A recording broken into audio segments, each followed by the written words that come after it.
దేవుని నామమునకు మహిమ కలుగును గాక. ఉదయకాల సమయంలో మరొక మిషనరీ గురించి తెలుసుకొని దేవుని నామాన్ని మహింపరచుకుందాం. ఆ మిషనరీ యొక్క పేరు నాథన్ బ్రౌన్. ఈయన జూన్ 22, 1807 న్యూ హాంప్షైర్లోని ఇప్స్విచ్లో జన్మించిన ఈ బ్రౌన్ తన తరగతికి వాలెడీ కోటియర్ అయిన విలియమ్స్ కాలేజ్ నుండి పట్టభద్రుడయ్యాడు. మరియు కొంతకాలం న్యూటన్ థియాలజికల్ ఇన్స్టిట్యూషన్లో విద్యార్థిగా ఉన్నాడు. 2 సంవత్సరాలు అతను బెన్నింగ్టన్, వెర్మోంట్లో పాఠశాలకు బోధించాడు.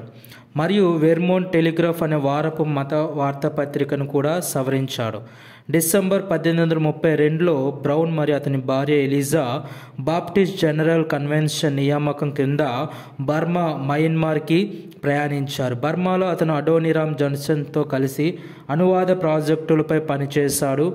జడ్సన్ అస్సాంలో కొత్త పని కోసం అతని సిఫార్సు చేసే వరకు 1834లో అతను అస్సాం రంగానికి అధిపతి అయ్యాడు. 4 భాషా సమూహాల మధ్య మిషన్ను నిర్వహించాడు. 1845లో బ్రౌన్స్ శిబ్సాగర్కు వెళ్లారు. కానీ అనారోగ్యం కారణంగా ఎలిజా బ్రౌన్ యునైటెడ్ స్టేట్కు తిరిగి వచ్చింది. అక్కడ ఆమెను చర్చిలు ఉత్సాహంగా స్వీకరించాయి. అస్సాంకు తిరిగి వచ్చిన నాథన్ మొదటి అస్సామీ కొత్త నిబంధన 1848లో అనువదించాడు మరియు 1851 నాటికి చర్చిల సంఘాన్ని నిర్వహించాడు. ఈ యొక్క భారతదేశం మరియు జపాన్లకు చెందిన ఒక అమెరికన్ బాప్టిస్ట్ మిషనరీ, బైబిల్ అనువాదకుడు మరియు నిర్మూలనవాది. అతను అస్సామీ భాష వ్యాకరణం మరియు లిపిపై చేసిన రచనలకు ప్రసిద్ధి చెందారు. నాథన్ బ్రౌన్ సుమారు 1843లో శిబ్సాగర్లో అతను కొత్త నిబంధనను అస్సామీలోకి అమ్మట్ ట్రాంకోట్ ఇస్ క్రిస్టోర్ నోతున్ నియం పేరుతో అనువదించడం ప్రారంభించాడు. అతను 1848లో ప్రచురించిన యూచు క్రిస్టర్ నటున్ నియం 1854లో అతను మరో పుస్తకాన్ని ప్రచురించారు.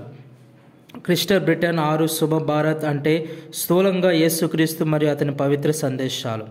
అతను తన ఇతర మిషనరీ సహచరులతో కలిసి ప్రార్థనలను కూడా అనువదించాడు. ఆయన రాసిన grammatical notices of the Assamese language అనే రచన 1848లో అమెరికన్ బాప్టిస్ట్ మిషన్ ప్రెస్ ద్వారా ప్రచురించబడింది. 1846లో తన సహోద్యోగి ఆలివర్ కట్టర్తో కలిసి ఆయన ఒరినోడోయ్ అనే మొదటి అస్సామీ పత్రికను ప్రచురించారు. ఆయన సమకాలీన మరియు చారిత్రక అస్సామీ పండితుల రచనలను కూడా ప్రచురించారు. వాటిలో కాశీనాథ్ ఫుకాన్ రాసిన కొన్ని, అదేవిధంగా 2 భాగాలుగా కితాబత్ మంజరీ, 1845లో బకుల్ కాయస్తర్ రాసిన లీలావోతి మరియు షోడ్గో నీట్, మరియు 1850లో సుతియా బురాన్జీ, అలాగే ఇతరులు ఉన్నారు. అస్సాంలో బ్రౌన్ స్థానిక భాష మరియు సాహిత్యానికి మార్గదర్శకుడు మరియు ఛాంపియన్గా పరిగణించబడ్డాడు. బ్రౌన్ అసలు ఉద్దేశం బైబిల్ను బర్మీస్లోకి అనువదించడం, కానీ త్వరలోనే అతను అస్సాంలోని భారత ప్రాంతంలో కట్టర్ మరియు మైల్స్ బ్రౌన్స్లతో కలిసి ఒక మిషన్లోనికి లాగబడ్డాడు. 1846 నాటికి అతను శిబ్సాగర్లో 14 అస్సామీ మీడియం పాఠశాలను స్థాపించాడు మరియు అంకగణితం మరియు భౌగోళిక శాస్త్రంలో పాఠశాల పాఠ్యపుస్తకాలను రాశాడు. అలాగే పిల్గ్రిమ్స్ ప్రోగ్రెస్ను అస్సామీలోనికి అనువదించాడు. ఎలిజా బ్రౌన్ కథల పుస్తకాలు మరియు కరపత్రాలను కూడా రాశారు. అలాగే బాలికల బోర్డింగ్ పాఠశాలను ఏర్పాటు చేశారు. ఎలిజా బ్రౌన్ శ్రీమతి కట్టర్తో కలిసి ఒక మిషనరీ పాఠశాలను కూడా నడిపారు.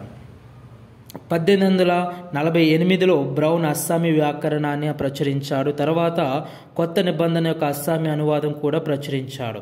ఆ సమయంలో చలామణిలో ఉన్న సెరంఫోర్ మిషన్ ప్రెస్ నుండి విలియం క్యారీ ప్రచురించిన అస్సామీ బైబిల్ బెంగాలీ మరియు సంస్కృత 60 పదాలు కలిగి ఉందని, కాబట్టి అది భాషా పరంగా సరిపోదని అతను కనుగొన్నాడు. అందువల్ల అతను కొత్త నిబంధనను స్వచ్ఛమైన మరియు సరళమైన అస్సామీలోనికి అనువదించే ప్రాజెక్టును చేపట్టాడు. 1836లో నుండి 1873 వరకు కంపెనీ మరియు బ్రిటిష్ రాజ్ విధానం అస్సామీలను బెంగాలీ శీర్షిక కింద చేరింది. బ్రౌన్ సవరించిన అస్సామీ ప్రచురణలో అస్సామీ ఇంగ్లీష్ నిఘంటువు మరియు అస్సామీ వ్యాకరణ పుస్తకం, అలాగే బ్రౌన్ పాఠశాలలో బోధించిన హేమచంద్ర బారువాతో అతని అనుబంధం కారణంగా ఈ భాషకు కొంతవరకు గుర్తింపు లభించింది. అస్సామీ భాష యొక్క అధికారిక గుర్తింపులో ఆయన ప్రముఖుడు. 1855లో ఆయన అమెరికాకు తిరిగి వచ్చి బోర్డు యొక్క అధికార స్వామ్యం మరియు విధానాలు నిరసిస్తూ మిషన్ నుండి వైదొలిగారు. ఆయన 1862లో ఆయన స్వయంగా అధ్యక్షుడు అబ్రహాం లింకన్కు విముక్తి గౌరవార్థం ఒక స్మారక చిహ్నాన్ని బహుకరించారు. ఎలిజబెత్ బ్రౌన్ తన భార్య 1871లో మరణించింది. ఆ తర్వాత ఆయన జపాన్ ప్రాంతానికి వెళ్ళి అక్కడ సువార్త ప్రకటించి 65 సంవత్సరాల వయసులో ఆయన యొకోహామాలో చర్చ్ నాటడంలో చురుకుగా నిమగ్నమయ్యారు. బైబిల్ని జపనీస్లోనికి కూడా అనువదించడం పూర్తి చేశారు మరియు జపనీస్ కీర్తన పుస్తకాన్ని కూడా ప్రచురించారు. ఆయన 1886 జపాన్లో మరణించారు. ఈ